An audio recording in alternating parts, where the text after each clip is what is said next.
So once you have set up your team, then let's pick a name entity recognition project. Okay, so this will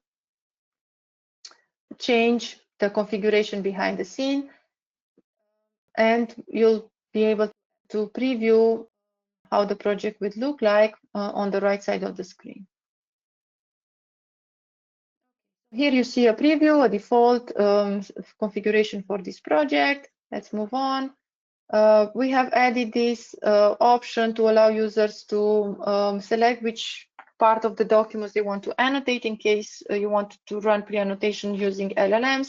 So you don't have to pre-annotate large documents entirely, but you can define relevant sections. But let's just annotate everything for this example.